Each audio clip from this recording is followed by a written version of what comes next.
తెలుగు రాష్ట్రాల్లోని ప్రజల సమస్యలు, తాజా పరిణామాలు, క్షేత్రస్థాయి అక్రమాలపై స్వతంత్ర న్యూస్ ప్రత్యేక బులెటిన్కు స్వాగతం. ములుగు జిల్లాలో ఆసక్తికరంగా మారిన రాజకీయం, మెదక్ జిల్లాలో ప్రభుత్వ ఆసుపత్రుల్లో వైద్య సేవలపై ప్రశ్నలు, సరికొత్త ఆలోచనలు, ఆవిష్కరణలకు వేదికగా స్టార్టప్ కడప, స్థానిక సంస్థల ఎన్నికల కసరత్తుతో వేడెక్కిన ప్రకాశం జిల్లా రాజకీయాలు. ఇలాంటి అంశాలపై పూర్తి వివరాలు అందించేందుకు మా 4 జిల్లాల రిపోర్టర్లు సిద్ధంగా ఉన్నారు. ముందుగా ములుగు జిల్లా రాజకీయాలు రోజురోజుకి ఆసక్తికరంగా మారుతున్నాయి. కాంగ్రెస్ కి కంచుకోటగా ఉన్న ఈ నియోజకవర్గంలో వచ్చే ఎన్నికల సమీకరణాలపై ఇప్పటి నుండే చర్చ మొదలైంది.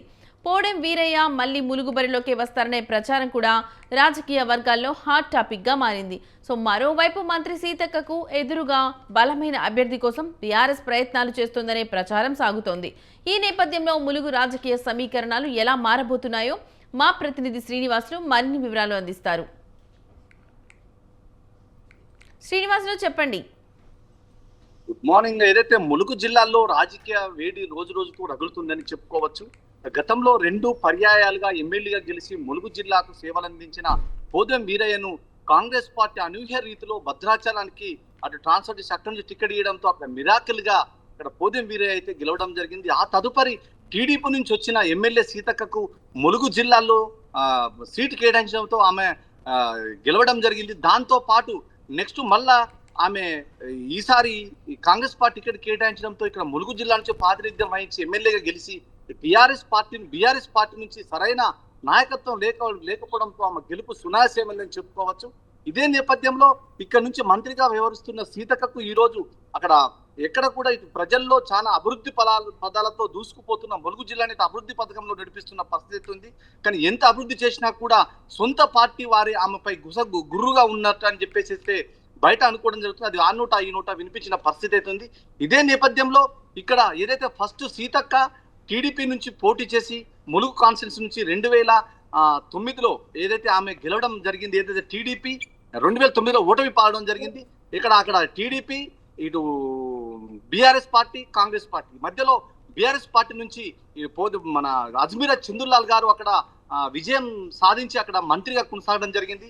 ఆ నేపథ్యంలో తర్వాత సీతక్క కాంగ్రెస్ పార్టీ నుంచి టికెట్ సాధించి అక్కడ ఆమె గెలవడంతో వీరయ్యను మాత్రం అక్కడికి భద్రాచలం జరిగింది. ఈ నేపథ్యంలో వీరయ్య అక్కడ తెల్లం వెంకట్రావుపై బీఆర్ఎస్ అభ్యర్థిపై ఓడిపోవడంతో తెల్లం వెంకట్రావు ఆడ ఎమ్మెల్యే గెలవడం జరిగింది. తన గెలిచిన వెంటనే ఆయన కాంగ్రెస్ పార్టీలోకి రావడంతో అక్కడ వీరయ్య పరిస్థితి ప్రశ్నార్థకంగా మారిన చెప్పుకోవచ్చు. ఎందుకంటే అక్కడ కాంగ్రెస్ పార్టీ నుంచి ఈయనకు ఉనికి కోల్పోయే ప్రమాదం ఉంది కాబట్టి అక్కడ మెల్లగా ఇది బీఆర్ఎస్ పార్టీకి ములుగు జిల్లాలో క్యాండిడేట్ సరైన వ్యక్తి లేకపోవడంతో ఇక్కడ క్యాండిడేట్ కోసం బీఆర్ఎస్ పార్టీ అయితే బలపండిందని చెప్పుకోవచ్చు. అక్కడ కాంగ్రెస్ పార్టీ ఎమ్మెల్యేగా అక్కడ ఓడిపోవడంతో బీఆర్ఎస్ పార్టీ నుంచి తీసుకురావడంతో చాలా ఇక్కడ వీరయ్యకు మంచి పేరు ఉండడంతో ఇక్కడ పెడితే సీతకు కరెక్ట్ అయిన నాయకుడని ఆయన భావించి ఆయన తీసుకొచ్చే ప్రయత్నంలో అయితే బీఆర్ఎస్ పార్టీ విధాల ప్రయత్నం చేసిన పరిస్థితి ఉంది. ఇక్కడ గతంలో పోదెం వీరయ్య 2 పర్యాయాలు ఇక్కడ ఎమ్మెల్యేగా గెలిచి రాజశేఖర్ రెడ్డి హయాంలో ములుగు ప్రాంతాన్ని చాలా సేవలు అందించిన పరిస్థితి ఉంది. ఆయనకు చాలా మంది అభిమానులు కూడా ములుగు ప్రాంతంలో గట్టిగా ఉన్నారని చెప్పొచ్చు. ఒకవేళ పోదెం వీరయ్య బీఆర్ఎస్ పార్టీకి వస్తే గనక ఈరోజు కాంగ్రెస్ పార్టీ నుంచి పాత కాంగ్రెస్ నాయకులు మొత్తం ఆయన వెనక జట్టు కడతారనే ఒక అపోహలు అయితే ఆ నోట ఈ నోట గుప్పుగా అని వినిపిస్తుంది. ఇది వాస్తవం అని కూడా చెప్పుకోవచ్చు. వీరయ్యకు ఒక మంచి కార్యకర్తలతో నడిచే స్వభావం ఉంది కాబట్టి ఆయన వెంట మేము వెళ్తామని చెప్పేసి కొంతమంది కార్యకర్తలు అయితే నిర్మోమోటంగా చెప్పడం జరుగుతుంది. ఇదే నేపథ్యంలో మంత్రి సీతక్క కూడా తన అనుచర గలాన్ని అడుగునా కూడా ఎక్కడ కూడా ఏం కావాలన్నా తక్షణమే సహాయం చేసుకుంటూ ఎక్కడ కార్యకర్తలకు ఇబ్బంది లేకుండా సీతక్క కూడా క్యాడర్ని గట్టిగా కాపాడుకున్న పరిస్థితి అయితే నెలకొంది. ఈ నేపథ్యంలోనే కొన్ని కాంగ్రెస్ పార్టీలో ములుగు జిల్లాలో వర్గ పోరు అనేది చాలా అమిత స్థాయికి చేరిందని చెప్పుకోవచ్చు. ప్రతి మండలంలో 2 నుంచి 3 గ్రూపులుగా విభజించి సీతక్క వర్గంలోనే 3 భాగాలుగా విడిపోయి ఒకరికొకరు పెత్తనం చేయడంతో కొంతమంది అసహ్యపడి ఈ పార్టీకి వచ్చి చాలా ఇబ్బంది చేస్తున్నాం, మేము గతం నుంచి పనిచేస్తున్నాం అని చెప్పేసి కూడా చాలా మంది నాయకులు ఇబ్బంది పడ్డ పరిస్థితి ఉంది. ఇదే నేపథ్యంలో వీరయ్య కనుక ఇక్కడికి వస్తే మేము ఖచ్చితంగా అక్కడికి వెళ్ళి ఆయన దాంట్లో జైన్ ఆయన కోసం పనిచేస్తామని బీస్పించి కూర్చున్న నాయకులు కాంగ్రెస్ సీనియర్ నాయకులు కూడా చాలా మంది ఉన్నారని చెప్పుకోవచ్చు. ఎందుకంటే వీరయ్యతో సన్నిహితం అలా ఉంది.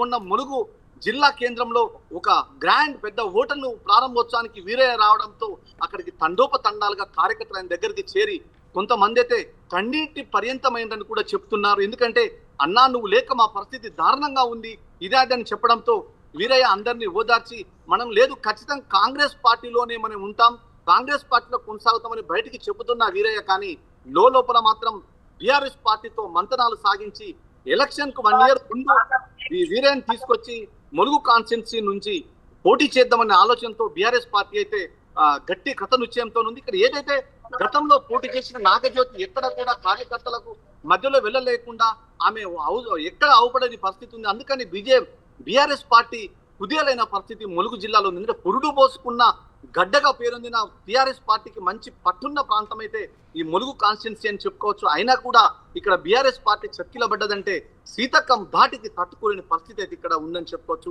ఈ ఆమెను ఎదుర్కోవనే సత్తా ఇక్కడ ఏ నాయకుడు లేకపోవడంతో ఖచ్చితంగా వీరయ్య అయితేనే ఆమెను ఓడించగల సత్తా ఉందని చెప్పేసి బీఆర్ఎస్ పార్టీ అనేక రకాలుగా ఊహించింది. దీని నేపథ్యంలో బీఆర్ఎస్ తో పాటు మాజీ మంత్రి తనయుడు డాక్టర్ ప్రహ్లాద్ అంటే అజ్మీరా చందుల్లాల్ మాజీ మంత్రి, ఒక రాజకీయ ప్రచండుడు అంటే ములుగు టైగర్ గా పిలిచే ఆయన కొడుకు డాక్టర్ ప్రహ్లాద్ కూడా బీఆర్ఎస్ పార్టీ తీవ్రంగా మాట్లాడుతున్నారు. ఆయన వస్తే కూడా బీఆర్ఎస్ పార్టీ పరిచయాలు ఉండడంతో ఆయనకి ఇచ్చిన గెలిచాడనే ఆలోచనతో కొంతమంది ఉంటే కొంతమంది మాత్రం ప్రహ్లాద్ని వ్యతిరేకించిన పరిస్థితి ఉంది. గట్టిగా అయితే వీరన్న వస్తే వీటి కాంగ్రెస్ బీఆర్ఎస్ అన్ని పార్టీలు కలిసి ఆయనకు మద్దతు ఇస్తామని వెనుక నుంచి గట్టిగా అయితే చెప్పడం బిస్కెట్ ప్యాకెట్లు తీసుకుందామని